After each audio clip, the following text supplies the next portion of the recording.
Bien, de Sí, nosotros. Gracias, bienvenidos a todos a nuestro programa de TV Hace tu Voz de cada miércoles. Hoy, miércoles 18 de marzo del año 2026. Y nuestro invitado, el doctor Jaime Antonio Cuevas, que en breve estará hablando con un tema de hematología, que ya anteriormente ha tratado otro tema. En este caso, le tocó a las plaquetas disminuida, una interpretación clínica desde la atención primaria. Gracias, doctor, de nuevo por estar con nosotros en el día de hoy, tratando este tema que tiene que ver con muchas especialidades y con muchos servicios de salud y que se confunde sobre todo para el médico primario o generalista antes de llegar al especialista. Y en el día de hoy de eso que vamos a hablar. Gracias a todos los que colaboran siempre con TVA, así que ya estamos cumpliendo 6 años trayendo conferencias diversas cada año y, perdón, cada miércoles a las 8 de la noche. Suscribirse al canal para los que no se han suscrito. También tenemos un canal de audio que se llama iVoox, está por aquí, míralo aquí, ya ahí tenemos 1362 episodios, eso es de audio solamente. La conferencia cuando tienen audio se convierten solamente en eso y pueden oírla y verla ya repetida. Puede ser miembro de esta institución todo el que tenga un título del área de la salud, ya sea médico, enfermera, laboratorista, puede ser asistente médico, puede ser veterinario o psicólogo también, pueden ser. Mire la lista aquí, siempre lo mencionamos con su copia de título. Si usted no pertenece a alguna asociación de enfermera o de psicólogo, pues esta es la oportunidad de pertenecer a una de ellas que tiene 36 años de servicio, tratando de ayudar a orientar a los profesionales en diferentes áreas. Así que están invitados. Eventos de que próximo, ya en la página ya siempre hemos mencionado que hay 4 guías de licencia para los psicólogos que ustedes pueden revisar ahí. Ya muchos han aplicado a Pensilvania, han aplicado en New Jersey para tomar el examen de la licencia. Así que la bienvenida a que conozcan y conozcan un poquito más. Vamos a tener nuestro congreso el domingo 24 de mayo, el Congreso número 20 que va a celebrar el APSI. Eso va a ser en el Hospital Montefiore. Si usted está por aquí, por el área de New York, New Jersey, o está cerca o viaja, como el caso del doctor Cuevas, que muchas veces viaja, lo invitan a muchas actividades, a dictar conferencias. Si por cosa de estar cerca, pues está invitado a conocer, o ustedes también están invitados a conocer y participar en este evento. Le estoy presentando a algunos de los panelistas ya confirmados, doctor Guzmán, la doctora Durán, Víctor Acosta, también Robinson Díaz ya confirmó, dermatólogo que viajará desde Orlando, y el doctor Freddy Flores desde Pensilvania, de Reading, doctor Héctor Castro, son los profesionales que ya están confirmados para dictar conferencias en este evento. Y aquí está el comité organizador del evento, los que nos están ayudando en haciendo llamadas, coordinando algunas reuniones, entre ellos doctor Williams, quien les habla, Jasmine se integró, también Lourdes y lo demás. Estamos ayudando a una feria que se va a celebrar en New Jersey, eso va a ser el mayo 16 sábado. Vamos a estar integrados ahí ofreciendo servicios, que si alguien está cerca o interesado puede participar. Desde hace varias semanas estamos anunciando que la feria de julio se va a celebrar, perdón, la feria de Elizabeth el 26 de julio del año 2026. Están invitados. Quiero introducir ya formalmente a nuestro invitado, el doctor Cuevas, Jaime Cuevas, que va a hablar sobre plaquetas disminuidas y el decirle él rápidamente un resumen de su gran currículo, que él es médico graduado de la Universidad Tecnológica de Santiago, UTESA, con el grado de cum laude. También hizo medicina familiar en el Hospital Estrella Ureña de Santiago, y avalado por la UCAMAIMA. Tiene una subespecialidad en hematología en el Hospital Gautier de la capital. Es un formador docente, graduado también de Infotep, y además trabaja como subcoordinador de medicina interna del Hospital Presidente Estrella Ureña de Santiago, República Dominicana, y trabaja en el Instituto Oncológico del Cibao, el Instituto Oncológico y Especialidades de San Francisco de Macorís. o sea, el doctor tiene una gran experiencia en hematología, un hematólogo joven, y ya que trabaja aquí en varias instituciones. Le damos la bienvenida al doctor Cuevas en el día de hoy para hablar un poco sobre las plaquetas disminuidas. Adelante, profesor. Muchas gracias, doctor Restituyo, y Eh, buenas noches. Sí, denme un segundito. Buenas así, noches. déjeme, sí, me darle permiso para compartir. Adelante, Ah, sí, sí. Sí, sí, que se había olvidado. Déjeme ponerlo con ojos y ahí puede compartir. Muy bien. excelente. Sí, buenas Este, noches a todos los que están presentes acá en esta conferencia virtual y agradecer nuevamente al doctor Arimes Restituyo, representando a la APSI, por nuevamente contar con nosotros para hablar de temas que tienen que ver con la hematología, para aumentar lo que son los conocimientos tanto de médicos que ejercen en Estados Unidos como aquellos que ejercen a nivel de Latinoamérica. Y estamos aquí para eso, para ayudar a ampliar nuestros conocimientos y ver cómo manejamos ciertas patologías que muchas veces las damos por sentada y otras que todavía falta por cubrir y algunas otras para actualizar. Déjame que estoy buscando entonces me sí, está dando para sí, ya está compartir. saliendo. Ya está Ya saliendo. está saliendo. Ok. Sí. Déjeme ver. Aquí está. ¿Logran verla bien? Todavía no sale, ¿no? Vamos a ver. Ahora sí, ya Ahora sí llegó. Se ve sale. muy bien. Sí, sí. Ok, Excelente. Ahí está cambiando. Muy bien. excelente. Entonces, como decía el doctor Restituyo, vamos a hablar de un tema que muchas veces por cierta falta de conocimiento, lo damos por sentado o le damos como una urgencia a veces un poco exagerada, o hay casos en que muchas veces porque desconocemos cómo detectarla o cómo saberla manejar, entonces tendemos a tener ciertos inconvenientes, principalmente lo que es en el área de atención primaria. Y me refiero prácticamente a lo que son las plaquetas bajo, el recuento bajo de plaquetas, conocido como trombocitopenia. Y vamos a ver dentro de nuestra conferencia, vamos a ver en el contenido. Primero tenemos que entender, antes de hablar de trombocitopenia, tenemos que entender cómo las plaquetas funcionan, no cómo funcionan, sino cómo se producen las plaquetas de forma resumida. Ahí entonces hablaríamos lo que es la trombocitopenia per se y veríamos también lo que son las trombocitopenias en el embarazo, de un acápite aparte. Veríamos también el abordaje de la atención primaria, que ese es el tema que estamos tratando en la noche, y luego de ahí terminamos lo que son las conclusiones del lugar. ¿Qué viene siendo la trombocitopenia de manera introductoria? Nosotros llamamos trombocitopenia en el área médica a aquella condición que donde vemos en el área del hemograma y también en el frote de sangre periférica, cuando tenemos un recuento plaquetario por debajo del límite normal. Y en el caso de hematología, es una de las causas más frecuentes por las cuales acuden los pacientes a nuestra consulta. Esta condición puede amenazar la vida del paciente si se presenta en un nivel bastante importante.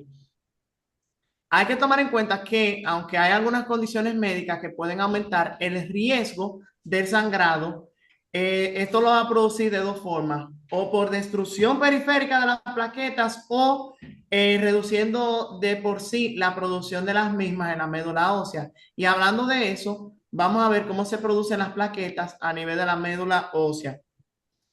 Las plaquetas se producen de manera inicial mediante este tipo de célula llamada célula stem o célula madre pluripotente, que es la progenitora de todas las células sanguíneas. Y mediante exposición a ciertos antígenos de superficie, va a tomar, va a tomar dos caminos.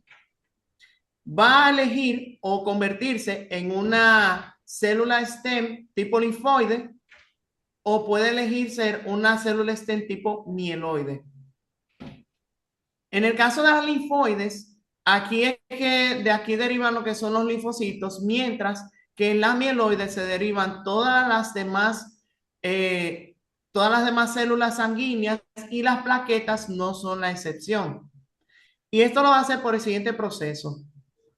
Primero, una vez que ya se decide que es la línea mieloide, esa célula stem va a exponerse también a antígeno de superficie y se va a convertir en una célula precursora de la línea megacariocítica, que es la línea que produce las plaquetas. Y esta es conocida como la célula formadora de colonias megacariocíticas. Ya a partir de ahí es que comienza el proceso de maduración, donde vemos que estas plaquetas, perdón, estas células van a transformarse en megacardioblastos. Y aquí el megacardioblasto, diferente a las otras células sanguíneas cuando se va madurando, en vez de dividirse ella misma para producir otras dos células nuevas, lo que se divide es su núcleo y va a sufrir una división de veces de dos que comienza primero teniendo dos núcleos. Esos dos núcleos se van a dividir y van a formar cuatro núcleos, luego 8, luego 16, después 32 y por último puede llegar hasta 64 núcleos.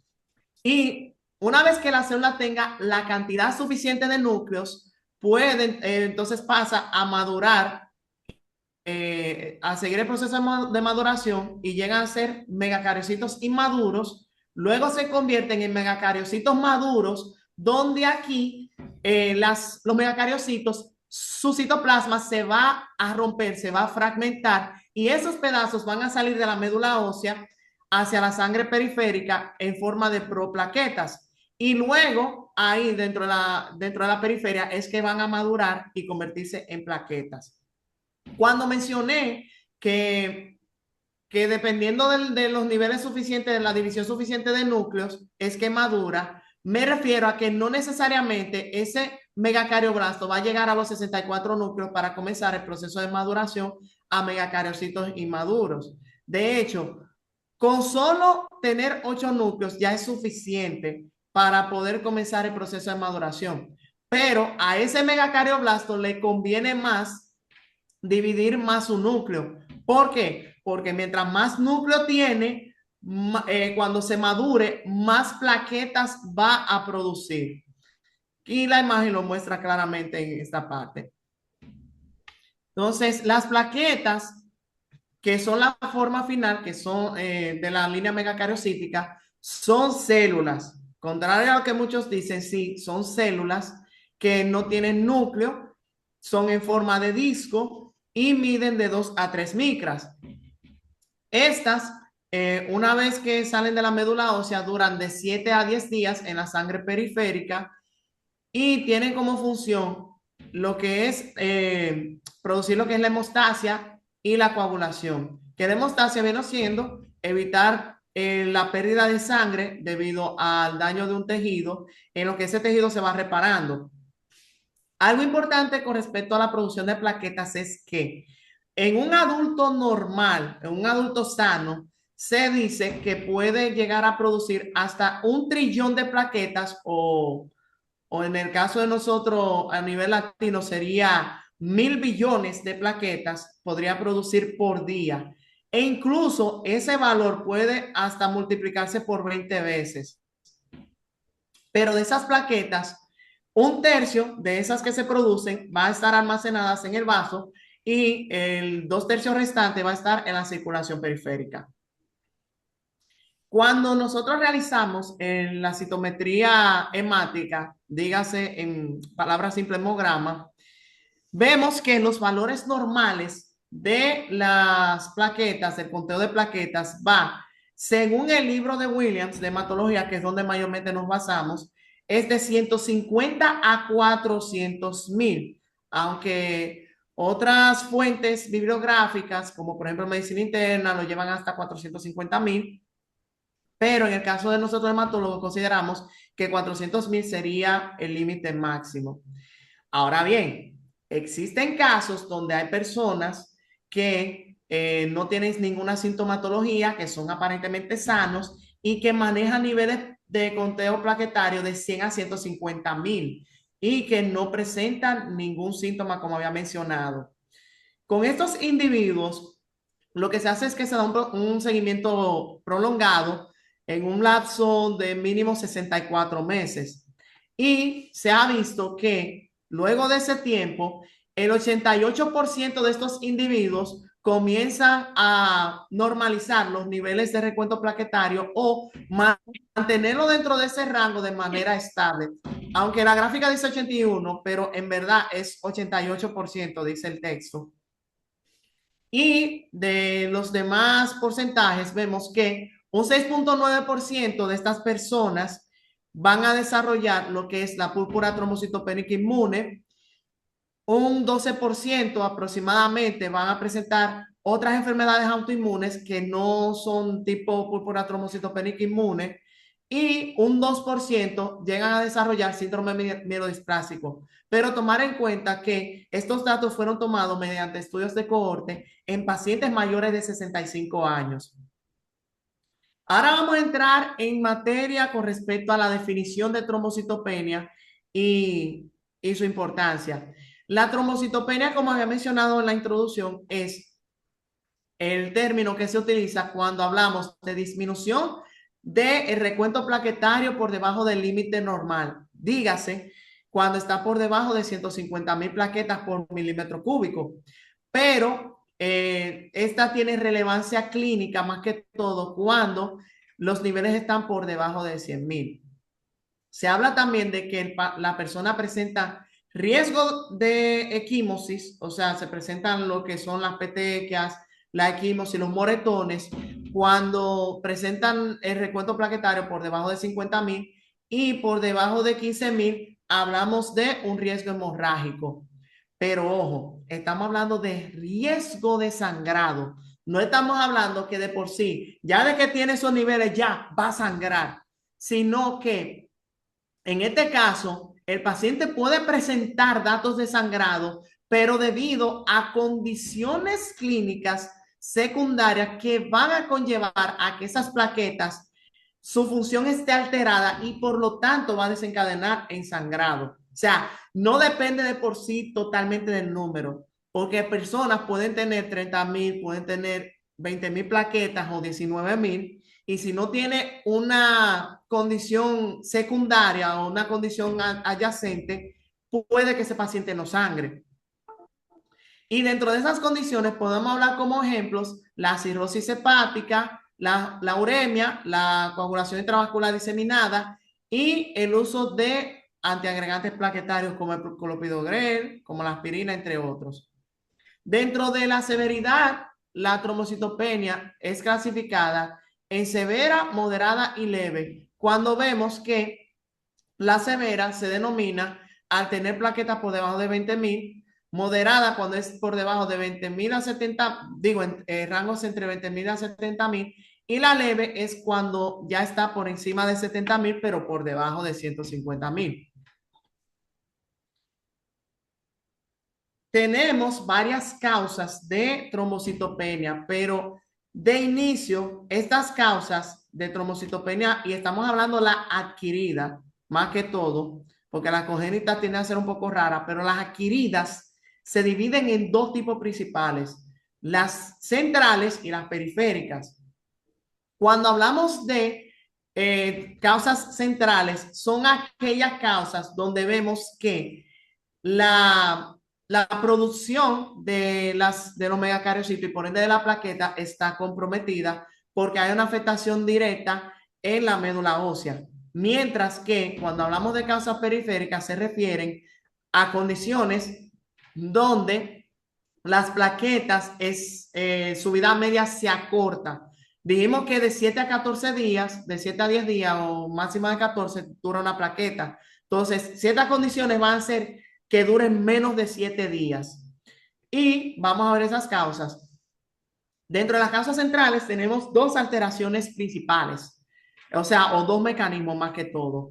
Uno es cuando hay una alteración global de la hematopoiesis, y esto lo podemos ver en casos de aplasias medulares, hemopatías malignas como leucemias, linfomas, cuando hay exposición a medicamentos citostáticos o por radiaciones que van a lesionar la médula ósea, síndrome mielodisplásico, infecciones virales por VIH, hepatitis B, hepatitis C y citomegalovirus. También en casos de hemoglobinuria paroxística nocturna y déficit de factores de maduración. Y cabe destacar que aquí no solamente se altera la hemoglobina, perdón, no se altera lo que es el conteo plaquetario solamente, sino puede presentar anemia e incluso disminución de los glóbulos blancos. El segundo mecanismo por el cual se da una trombocitopenia de causa central es cuando se alteran los megacariocitos de manera aislada o predominante, como por ejemplo la trombocitopenia megacariocítica adquirida, la refractaria y otras condiciones como por ejemplo las infecciones y el alcoholismo. Tiende a afectar de forma central la producción de megacariocitos porque el alcohol interviene en el metabolismo del ácido fólico, que es uno de los componentes que ayuda a la maduración de las plaquetas. Dentro de las causas periféricas tenemos varias.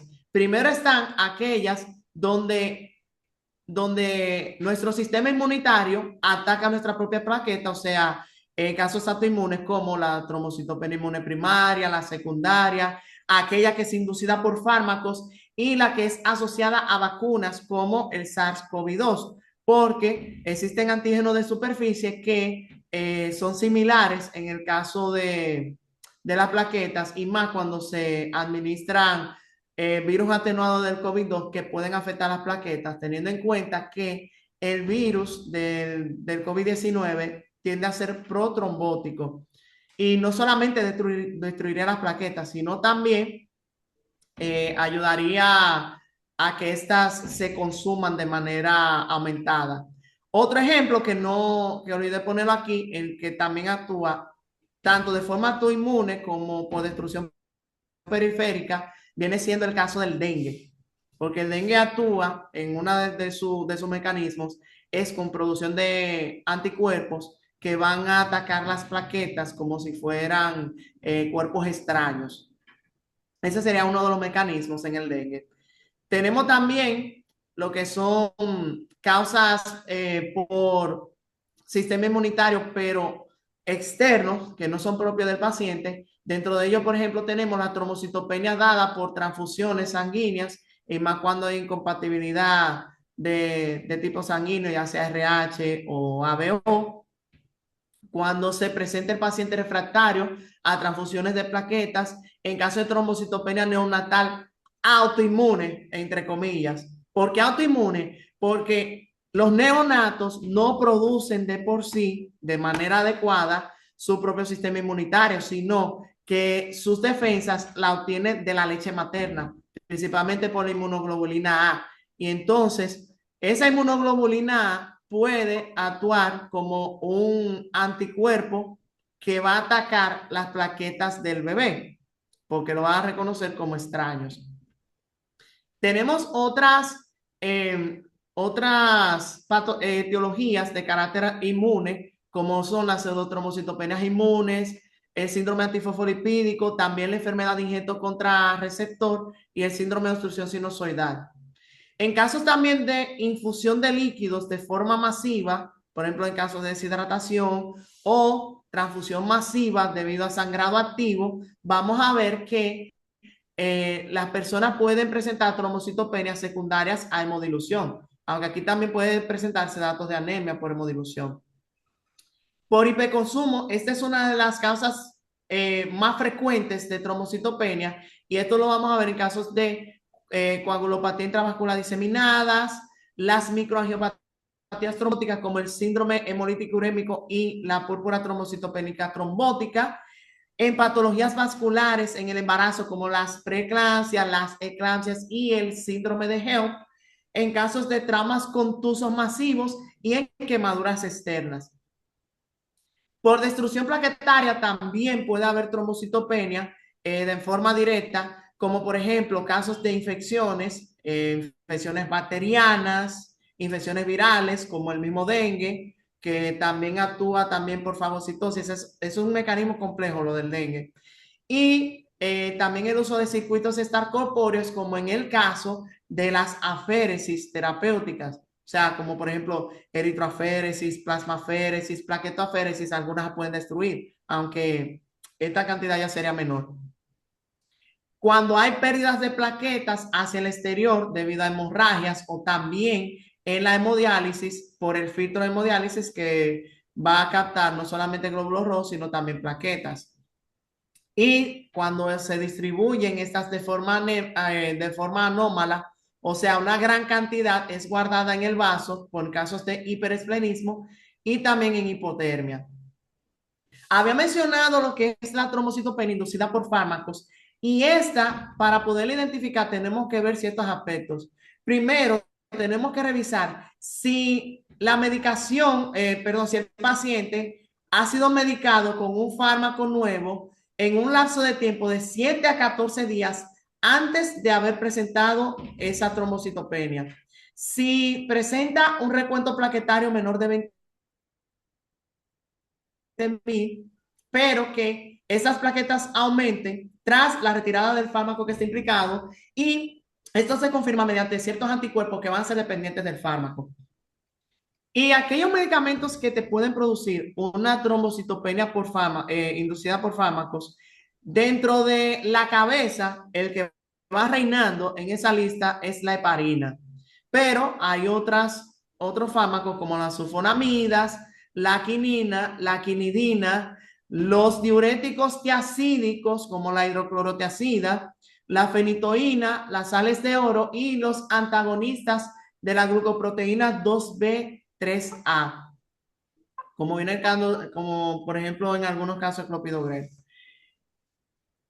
Pero existe también una condición llamada pseudotrombocitopenia o trombocitopenia espuria o de forma sencilla una trombocitopenia falsa, que es cuando me puede dar un recuento plaquetario debajo del límite normal, pero que no tiende a ser real. Este es un caso relativamente raro y se da principalmente por algunas condiciones, por ejemplo, que las plaquetas se aglutinen o en este caso se agreguen y puede ser causado en algunos casos por anticuerpos. Puede darse también el caso de lo que se llama satelitismo plaquetario, que es cuando estas plaquetas reaccionan a ciertas sustancias químicas que lo que hacen es que estas mismas plaquetas se adhieran, se peguen a las membranas de los glóbulos blancos, más que todo a los neutrófilos y a los macrófagos. También si hay presencia de anticuerpos antifosfolípidos, los mismos antagonistas de la glucoproteína 2B3A pueden causar pseudotrombocitopenia y por condiciones también variadas. Se habla que la trombocitopenia falsa puede estar asociada al uso del ácido etilendiaminotetracético o por sus siglas EDTA, que ese es el anticoagulante que está dentro del tubo morado que nosotros utilizamos para poder tomar la muestra y llevarla para analizar el hemograma, que eso ya serían los bioanalistas que la procesan. También se puede ver trombocitopenia falsa cuando hay presencia de aglutininas frías plaquetarias y en el caso de mieloma múltiple por agregación, porque ocurriría en cierta forma igual que en los glóbulos rojos que hacen fenómeno de Rouleau, que se aglutinan y se empaquetan. Tenemos también en otro caso en particular, que lo puse aparte, que es la trombocitopenia en embarazo, porque en atención primaria van a recibir pacientes embarazadas y hay que saber, hay que conocer, por lo menos de forma general, resumida, cuando se presentan los casos de trombocitopenia en embarazo. Lo primero que hay que decir en este caso es que las trombocitopenias en el embarazo viene siendo el segundo problema hematológico más común que vemos en estas pacientes, solo siendo superado por la anemia. Pero normalmente durante el embarazo, el recuento plaquetario puede disminuir de forma fisiológica porque, al igual que en el caso de los glóbulos rojos, por la hemodilución fisiológica que presentan las mujeres embarazadas, también el recuento plaquetario puede afectarse. Incluso, estas pacientes pueden presentar datos de trombocitopenia leve con un rango entre 120.000 y 150.000 por milímetro cúbico y se ven más frecuentes a partir del tercer trimestre de embarazo. Pero existe una condición particular que es ya llamada trombocitopenia gestacional cuando se da en un por ciento de 5 a 7% de pacientes embarazadas sanas. Perdón por la redundancia. Este es un proceso benigno y lo importante de todo es que no está asociado a un riesgo alto de sangrado. No es lo mismo tú tener el riesgo de sangrado a que tú lo vayas a presentar porque sí. O sea, el tener riesgo de sangrado no significa que tú porque sí lo vas a presentar, sino que eso se va a dar cuando ciertas condiciones se presenten o como se diría en un argot popular, cuando los planetas se alineen. En este caso de las pacientes con trombocitopenia gestacional, el recuento plaquetario puede llegar a niveles que no van a ser menores de 70.000. Y lo importante de todo es que después del parto, esos valores van a normalizarse. Existen varias hipótesis, pero todavía la patogénesis por la cual se da esta trombocitopenia gestacional es desconocida. Existen varias causas en las embarazadas que pueden darme trombocitopenia, como por ejemplo el hígado graso agudo del embarazo, condiciones también como el síndrome antifosfolipídico, el lupus eritematoso sistémico, trastornos de la médula ósea como la anemia aplásica y las leucemias, la coagulación intravascular diseminada, los mismos fármacos que inducen a la trombocitopenia como la heparina y los antibióticos, las condiciones como la eclampsia, preeclampsia, síndrome de Geo, incluso deficiencias nutricionales, principalmente la deficiencia de ácido fólico, puede conllevarte a trombocitopenia en el embarazo, entre otras causas. Entonces, ya hablando lo que es la parte de la trombocitopenia, cuáles son sus causas, ahora vamos a entrar a lo que más nos importa del tema. Si a mí entonces, yo como médico que está en atención primaria, ya sea médico general, médico familiar o de cualquier forma, una especialidad que me llegue a la atención primaria, y me llega un paciente que me dice, mire doctor, yo me hice este hemograma para ver, por si acá, o como decimos en el dominicano, el síndrome del yaque. Ya que estoy aquí, déjame yo hacerme este hemograma para ver cómo está la cosa. Y entonces me lo hice y cuando lo ve la bioanalista me dice que la plaqueta está tan baja. Entonces yo quiero que usted me chequee a ver de esa plaqueta, a ver qué es lo que está pasando ahí, doctor. Y entonces usted como médico que está en atención primaria tiene que hacer los siguientes pasos. Paso número 1, que es el más importante de todos, es confirmar si esa trombocitopenia es real. Recuerden que habíamos mencionado que hay casos donde tú puedes tener una pseudotrombocitopenia y por lo tanto se tiene que confirmar. Uno lo que hace, por ejemplo, lo vamos confirmando, mandamos un hemograma confirmatorio. Si desean, por ejemplo, en caso de que se tenga duda con el anticoagulante, se puede mandar a hacer con el tubo azul que tiene citrato de sodio, que aunque sí puede presentar satelitismo plaquetario, igual, pero lo que es el, ¿cómo decirlo? La potencia de ese satelitismo no es tanta como en el caso del EDTA. No se presenta en tan porcentaje. Entonces se puede hacer con el tubo azul, que es el que se usa para el tiempo de protrombina, de tromboplastina, etcétera. Pero en lo que se va confirmando, usted como médico en atención primaria tiene que comenzar a hacer su historial clínico, que el historial clínico en todas las enfermedades es lo que impera. Hacer su interrogatorio, primero, por ejemplo, con la edad, porque debemos tener en cuenta que en el caso, por ejemplo, de la púrpura trombocitopénica inmune, se aparece de forma aguda en los niños y en los adultos aparece de manera crónica. El sexo también es importante porque en el caso de las mujeres tenemos que hacer diagnósticos diferenciales, varios, múltiples. Como vimos, muchas causas de las trombocitopenias y tenemos primero la parte, ver lo del embarazo, está aquí abajo, si la paciente está embarazada, ver y tener en cuenta si esa trombocitopenia es fisiológica o si es secundaria de otra cosa. También descartar si hay presencia de otras patologías, como en el caso del síndrome antifosfolipídico, si tienen datos de lupus eritematoso sistémico, entre otras cosas. Ver si el paciente también ha presentado historia de sangrado, sangrado gastrointestinal o epistaxis, sangrado de la nariz, si ha presentado datos de hematoma, quimosis, todas esas cosas. Y tenemos que ver lo que son los antecedentes. Por ejemplo, en el caso de el síndrome antifosfolipídico, tenemos que ver antecedentes si la paciente ha presentado varios abortos, también en otras condiciones de la coagulación, para hacer el diagnóstico diferencial, como por ejemplo la hemofilia.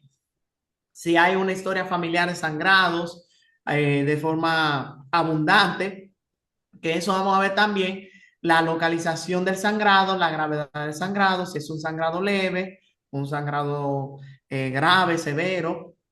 Y también vamos a ver el patrón en cuanto a en el tiempo.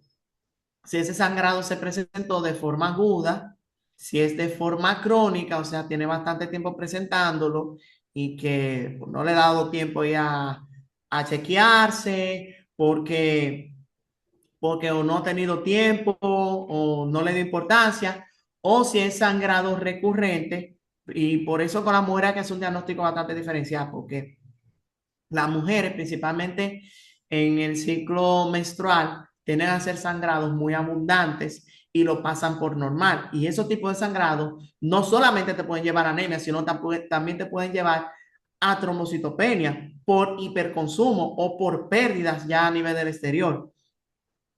Importante ver si el paciente está usando algún tipo de medicamento que podemos sospechar que puede conllevarme a una trombocitopenia inducida por fármacos.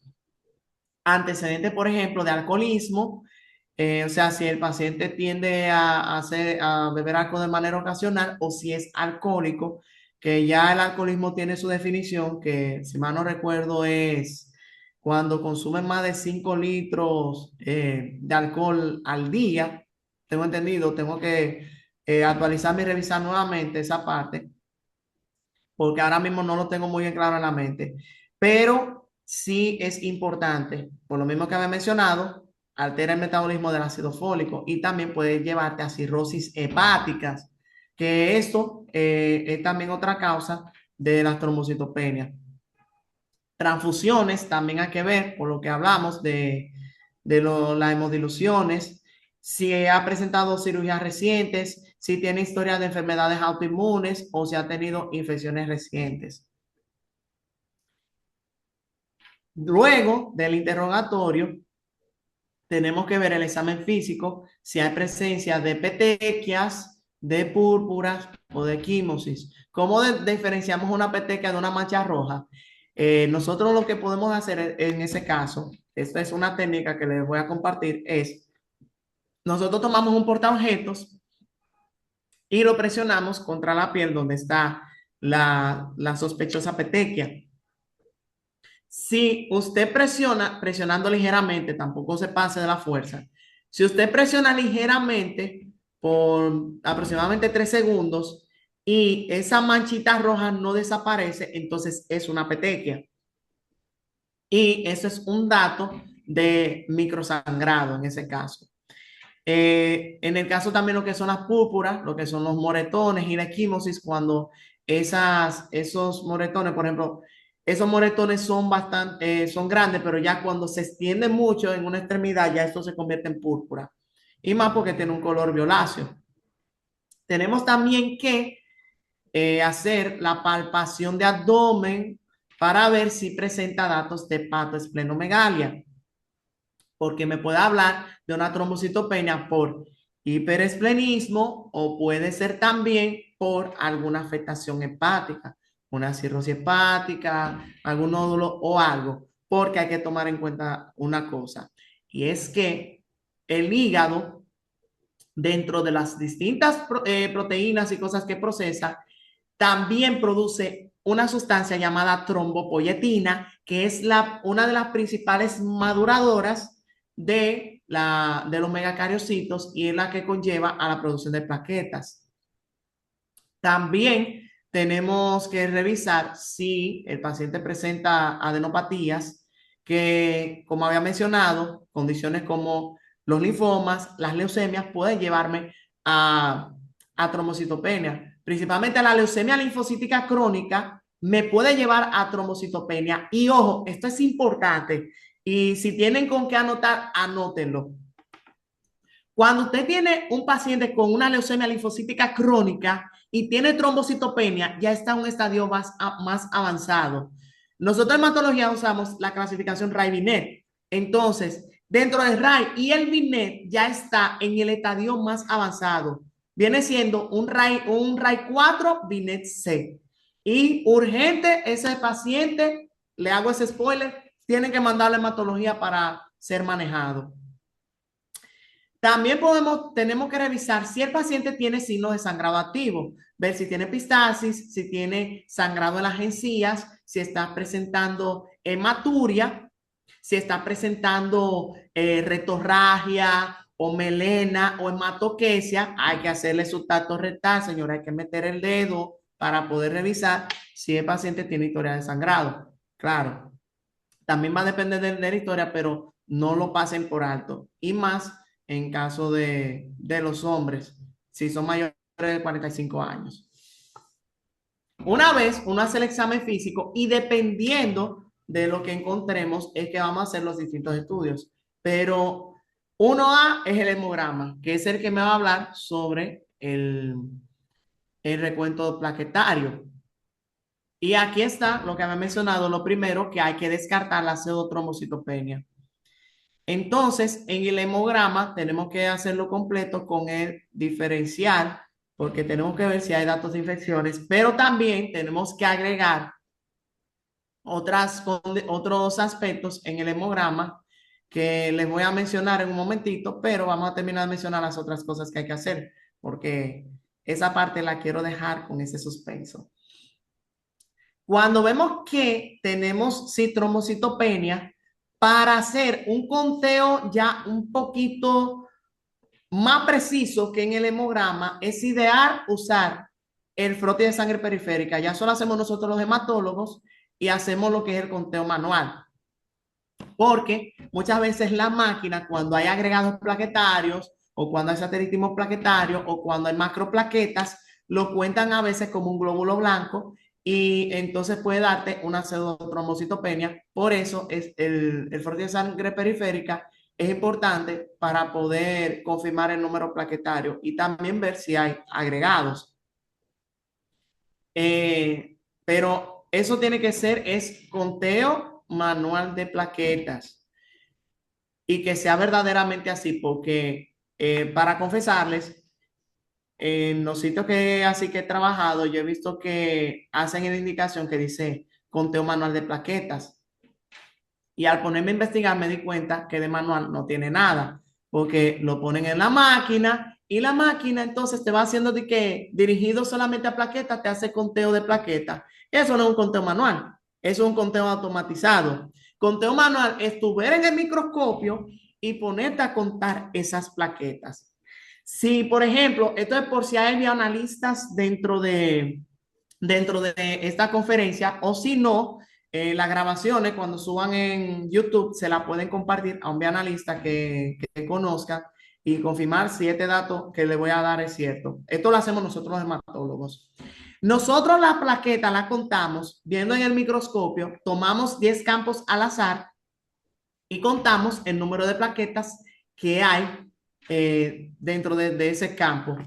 Y una vez que tenemos los 10 campos, sumamos esas plaquetas que hemos contado y la multiplicamos por 2000 y eso nos da el conteo de plaquetas.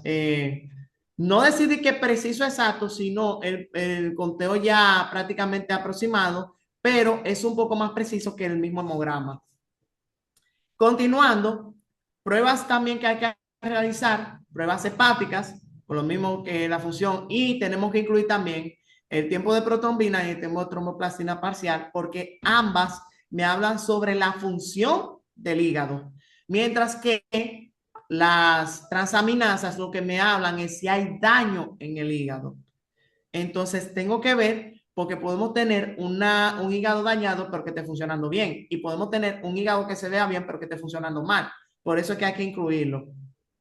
También la función renal, tenemos que ver si es la adecuada. Número uno, porque las uremias me causan destrucción plaquetaria periférica. Y número dos, cuando hay enfermedad renal crónica, hay disminución en lo que es la producción de eritropoyetina. Eso es uno de los mecanismos. Y la eritropoyetina no solamente me ayuda a la producción de glóbulos rojos, sino también ayuda junto con la trombopoyetina a la maduración de las plaquetas. Es un factor de maduración plaquetario. Por eso es que se habla que cuando hay pacientes que ya tienen 11 de hemoglobina, no se debe administrar la eritropoyetina por riesgo a trombosis y es por eso mismo, porque tú vas a producir un aumento en producción de plaquetas. Otras pruebas que se hacen son la serología, por ejemplo, en el caso del VIH, las hepatitis en uno que es el contexto, la TSH, cuando sospechamos enfermedades autoinmunes. Ahora bien, la partecita que les quise dejar de último es esta. En el hemograma, en lo que es la serie plaquetaria, no solamente contamos con el conteo de plaquetas, sino que también tenemos índices plaquetarios. Al igual que la serie roja, tiene índices eritrocitarios como el BCM, HCM, RDW, etcétera. También en la serie plaquetaria hay índices plaquetarios, principalmente dos que son el BPM y el PDW, es decir, volumen plaquetario medio y anchura de distribución plaquetaria. Y al igual que la serie roja, significa de manera individual lo mismo. Dígase, el BPM me habla del tamaño de las plaquetas, el tamaño promedio, y el PDW me habla del grado de anisocitosis plaquetaria, es decir, la variación de tamaño dentro de las poblaciones plaquetarias. Y ustedes dirán, ay, sí, muy bonito, muy bueno el conocimiento, doctor Cueva, pero yo como médico primario, ¿de qué me sirve a mí yo saber eso? Pues sencillo, te voy a dar la respuesta, mi querido Saltamontes. Cuando tenemos estos dos parámetros en trombocitopenia, me ayuda a determinar cuál es la causa de manera principal de las dos divisiones, si viene por destrucción periférica o si es por hipoproducción de la médula ósea, o sea, de manera central. ¿Y cómo yo me doy cuenta? Sencillo. Aquí abajo le puse la tabla. Incluso pueden tirarle fotos, pueden anotarlo, o para cuando ustedes vean nuevamente la grabación por YouTube, puedan repasar esta parte. Tenemos destrucción periférica de plaquetaria cuando vemos en el hemograma que ambos índices están elevados, dígase, el BPM y el PDW están altos. Ahora, si el BPM está bajo, pero el PDW está dentro de límites normales, entonces lo que tengo que pensar es que las plaquetas se están destruyendo, o sea, perdón, lo que tengo es trombocitopenia por baja producción de megacariocitos en la médula ósea. Y eso me va a ayudar a hacer un diagnóstico diferencial más estrecho y más enfocado. Ahora bien, estando en la atención primaria, tenemos que tomar en cuenta los signos de alarma. Y esos signos de alarma son importantes verlos porque una vez que se presente o sea, ¿cómo decirlo? Una vez que se presenten, lo que tiene que hacer el médico, en este caso de atención primaria, es referirlo, no quedarse con ese paciente. Mándelo a un centro de segundo, tercer o cuarto nivel, pero no se quede con ello porque se le va a complicar y va a fallecer. Dentro de esos signos de alarma tenemos Número uno, si el paciente presenta plaquetas por debajo de 20,000, aunque no tenga datos de sangrado, no se quede con él. Si tiene sangrado activo o grave, en bola de humo tiene que referirlo para que lo estabilice. Si tiene sospecha de neoplasia hematológica, dígase linfomas, leucemias, mieloma múltiple, etcétera, refiéralo. Si aparte de la trombocitopenia presenta anemia, que esto viene siendo un síndrome combinado, tampoco se quede con él. Mándelo. Si tiene una alteración del estado general, o sea, un paciente que está somnoliento, un paciente que está en estupor superficial o profundo, mándelo. Porque eso me puede hablar de sangrado intracraneal. O si usted sospecha de una coagulación intravascular diseminada o púrpura trombocitopénica trombótica, tiene que mandarlo porque estos pacientes deben ser manejados principalmente en la unidad de cuidados intensivos.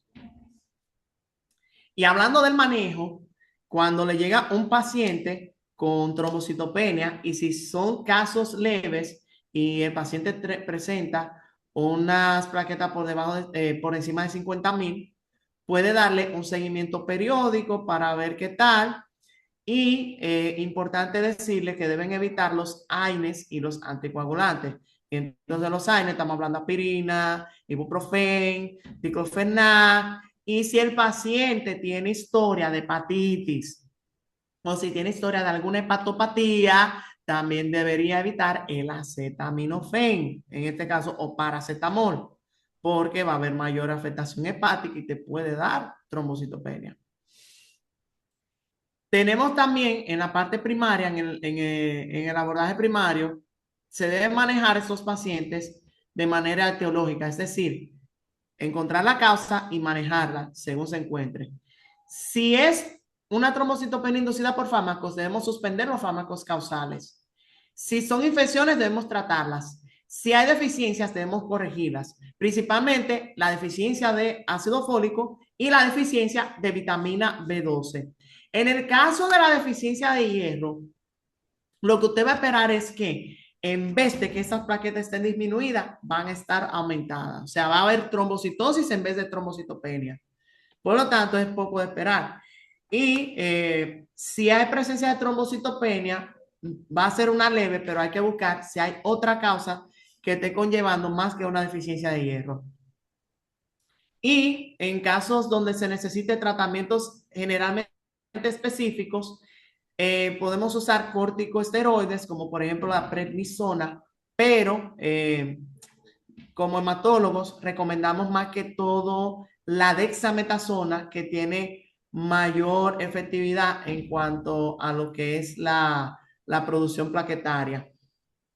También, en caso de enfermedades autoinmunes o disminución de lo que es de inmunoglobulinas, deficiencia de inmunoglobulina, podemos poner inmunoglobulina endovenosa y también podemos utilizar agonistas de trombopoyetina como el romiplastin, como el trombopac. También tenemos lo que es la trombopoyetina recombinada que se puede usar para aumentar el nivel de plaquetas. Y ya en última instancia, en esta parte del abordaje, me imagino que se preguntarán, todo bien esto, pero si el paciente me llega por consulta, me llega con esa trombocitopenia, ¿cómo yo sé que yo debo mandarlo al hematólogo? Porque tengo entendido que no toda la trombocitopenia la puedo mandar a hematología, porque si tiene 130,000 plaquetas y no ha tenido sintomatología y ha estado persistente, yo le puedo dar seguimiento, no importa. Pero ¿cuándo yo debo mandarlo al hematólogo? Cuando se presentan las siguientes cosas. Primero, si usted dándole seguimiento y usted no llega a determinar qué está causando esa trombocitopenia, o sea, tiene un diagnóstico incierto, mándelo al hematólogo para que le haga estudios más profundos. Y más porque, no sé en el caso de Estados Unidos, pero en el caso, por ejemplo, acá en República Dominicana, para usted, por ejemplo, hacer estudios más profundos, específicos de hematología, tiene que ser un hematólogo. Muchas veces usted como médico general no se la va a poder permitir, principalmente por las aseguradoras. Ya eso es un tema aparte. Si usted está sospechando de que el paciente tiene una púrpura trombocitopénica inmune, mándelo al hematólogo. que el hematólogo va a hacer esas pruebas especiales, porque como tiene el conocimiento de saber cuál es mandarlo, entonces mándalo para allá. Si ese paciente ha presentado un rango de recuento plaquetario entre 30,000 y 50,000 y esto se mantiene de forma persistente, mándalo al hematólogo, porque ahí puede haber un problema más profundo. Si hay una falta de respuesta al manejo inicial y a aquellos pacientes que también tienen comorbilidades complejas, no se quede con él en la consulta, mándelo al hematólogo para que lo investigue a fondo y le ponga un tratamiento más dirigido. Para terminar ya con la conferencia, ¿qué aprendizaje debemos llevarnos con respecto a ya esto, déjame ver, esto ya 50 minutos que llevamos acá, aproximadamente? Lo siguiente. Lo primero es que aunque sabemos que la trombocitopenia lo que me habla es un conteo bajo de plaquetas, pero eso no quiere decir que el paciente sí o sí me va a sangrar, sino que aunque tenga ese riesgo de sangrado, la presentación de ese cuadro va a depender más bien de ciertas condiciones que van a acompañar esa disminución de plaquetas. Cuando estamos en atención primaria, el primer paso es, en caso de presentar un paciente con trombocitopenia, es confirmar que en verdad la tenga y que no sea una trombocitopenia falsa por algún error de laboratorio o por alguna presencia de algún anticuerpo o algo por el estilo. Ya una vez que usted confirmó que sí tiene la trombocitopenia, hay que evaluar la gravedad del cuadro, identificar la procedencia, o sea, la causa de esa trombocitopenia, haciendo el historial clínico, el examen físico, las pruebas de laboratorio y en caso de requerirlo, algunos estudios confirmatorios, por ejemplo, sonografía, tomografías, en casos de presentarse organomegalia, o sea, hepatomegalia, plenomegalia. Y una vez con la información ya recogida, el médico de atención primaria tiene tres opciones en cuanto al manejo: observarlo, manejar la causa o referir de manera urgente. Y esta última, tomar en cuenta si el paciente presenta signos de alarma. Y en caso de que en la parte de la consulta se presenten situaciones que van a reflejar poca respuesta al manejo de esa trombocitopenia, o si el abordaje se escapa de las manos y está por encima de la capacidad de ese médico de atención primaria, se debe referir principalmente a hematología. No se quede con el paciente, porque, y se lo digo personalmente, no hay nada de malo en usted aceptar de que no sabe algo y mandarlo a un experto que pueda manejar esa situación, porque lo que buscamos principalmente es el bien del paciente. Esto ha sido todo por esta noche con respecto a la conferencia. De verdad, agradecerles nuevamente por tenerme aquí hablándoles de un tema de hematología. Gracias por prestarme estos 55 minutos de su tiempo y me pongo nuevamente a la orden. De verdad, muchas gracias por su atención. Excelente, gracias, doctor. Excelente conferencia. Muy bien. Darle una vuelta a las plaquetas, recordando la clase de hematología cuando uno era joven. Sí, sí, sí, muy completo. Muchas gracias, doctor Cuevas, por esta presentación muy práctica desde la atención primaria, lo que es la trombocitopenia. Si alguien tiene un comentario, una pregunta o una aclaración, pueden abrir su micrófono o levantar la mano. No, excelente, muy Ahí bien la es. exposición y esto nos refresca a nosotros cuando dimos eso de hematología, que Sí, como dicen, es mejor en atención primaria, eso no le quita mérito el uno referirlo a un hematólogo, sino que con eso pues se ayuda a la calidad de vida del paciente. claro. Mm. Sí, así es, así. ¿Alguien más? ¿Alguna otra pregunta o comentario? Sí, doctor, ¿cómo está? Ah, sí, Buenas Alicia. noches. Buenas Adelante. noches. Sí, una pregunta para el doctor. Es un tema bastante importante porque yo he atravesado este problema en Ecuador. Yo estuve hace como unos 7, 8 años o algo más. Em, Tenía 20,000 de plaquetas. Y eso me sacó el hospital del seguro, ¿no? Y yo pues tuve que acudir personalmente, me deslindé del hospital y me fui a una clínica privada con un hematólogo. Entonces el hematólogo me hizo un estudio y ¿qué es lo que ocurrió? Yo no sé qué ocurrió, tal vez una equivocación en el laboratorio y no hubo problema, me sacó como más de 300.000 de plaquetas. Pero ahora aquí estoy en los Estados Unidos, me salió la última vez como hace 5 meses, 120.000 de plaquetas. ¿Qué está ocurriendo ahí? Bueno, lo que podría ocurrir, por eso es que hay que investigar si, por ejemplo, está presentando alguna condición. Por ejemplo, lo primero que les dije, revisar en el hemograma los índices plaquetarios y que me va a hablar primero si es por destrucción periférica o si es de carácter central por baja producción de megacariocitos. Una vez que se determine, entonces vamos a enfocarnos en esas causas. Si es forma periférica, buscar si hay un dato infeccioso, si hay cosas, si hay condiciones que me consumen más lo que es la plaqueta, si hay deficiencias de algunas vitaminas, como por ejemplo el folato, la vitamina B12, buscar si hay un problema de enfermedad autoinmune, si es por cosa de hemodilución o en todo caso, como había mencionado, que si no tiene sintomatología, puede que haya presentado esos 120.000 y luego entonces luego se normalice. También buscar, porque puede haber datos de hiperesplenismo o cuestiones inflamatorias, porque también hay que ver en ciertos casos, y hay que ser realistas, que como tenemos este problema en Estados Unidos de el tipo de alimentación que llevamos, que muchas de las alimentaciones son proinflamatorias, que hay muchas de las alimentaciones que no te nutren, sino que hace lo contrario, entonces puede activar algunas enfermedades autoinmunes que pueden atacar las plaquetas, pero entonces eso es lo que hay que investigar a fondo. Acudir con el hematólogo, en caso de atención primaria, a revisar, y si en todo caso no se puede encontrar la causa por ahí, ser referido al hematólogo, pero con 120.000 plaquetas no hay un riesgo de presentar un sangrado importante, que por esa parte puede respirar tranquila.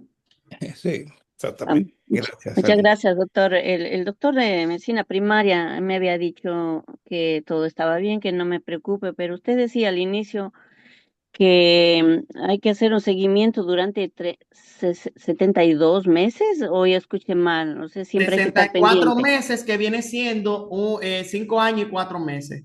Oh, ok. Ok, doctor. Muchas gracias. Me deja un poquito más clara. Sí. Sí. Profesor, usted habló al principio de su conferencia sobre la médula ósea y la producción, cuando habló de ahí de la producción de, ¿verdad? De las células madre, vamos a decir. Un donante normal, natural, de médula ósea para leucemia, en el futuro puede tener trombocitopenia leve, fisiológica o no. Hablo a corto o largo plazo. O sea, un donante, si alguien dona Sí, para otra sí, persona, alguien dona en condiciones normales y todo eso. no, a menos claro que esa persona luego de ahí presente alguna condición secundaria, puede presentar trombocitopenia, pero no por haber donado lo que No, son las células madre de la médula no. ósea, porque se supone que ya, aunque tú dones esa médula ósea, no va a dejar de producir células madre, no va a dejar de producir plaquetas. Si Ok, lo hace es por algún factor externo, ok. porque normalmente las trombocitopenias tienden a ser adquiridas generalmente, Sí, algún factor externo, hay que revisar qué fue lo que cambió dentro de su estilo de vida que ha causado que esas plaquetas bajaran. Si se expuso a una infección, si se expuso, si por ejemplo comenzó a entrar al alcoholismo, si sí, estuvo también, porque también con sustancias ilícitas como caso cocaína, marihuana, también puede alterar lo que es la producción plaquetaria también, porque son fármacos que te pueden incluso conllevarte a sangrado. y son Ver tóxicos. lo que es el estilo de vida, si ha Sí, cambiado, pero solamente sí. por donar Ok, médula ósea no va a presentar trombocitopenia. no es una complicación. Ok, Muy bien, excelente. Bueno, no sé si alguien más tiene algún comentario. Profesor, ha sido muy interesante su presentación y muy amplia. Si quiere aclarar algo, agregar algo más para cerrar nuestra conferencia. Que le iba a decir, usted mencionando lo de los trasplantes de médula ósea. Sí. También tengo entendido que ya la tecnología ha cambiado y no es ya óptimamente como antes, que tú obtenías la sangre de la médula directamente para pasársela al paciente. Ahora vemos que se puede hacer trasplante de médula ósea mediante aféresis. Y Ah, lo que se hace es que se administra al donante estimulante de colonia, que aunque son estimulantes de colonia granulocítica, pero como son células mieloides y la gran mayoría viene por ahí, entonces es una forma de donarle a esos pacientes con leucemia y ahí entonces hay menos riesgo también de que el ah, paciente pueda presentar una trombocitopenia. ok, no hay que tocar, poner esa aguja tan grande. Ya no se está poniendo la aguja tan grande Sea, por lo menos, no sé en Estados Unidos sí, pero en la En cadera. Europa yo estoy viendo que se están haciendo, incluso tengo entendido que se está trabajando en la Unión Médica, van a comenzar cosas de trasplantes y Oh, hay máquinas de aféresis y se puede hacer trasplante de médula ósea mediante aféresis. ok, sí, sí. Muy bien.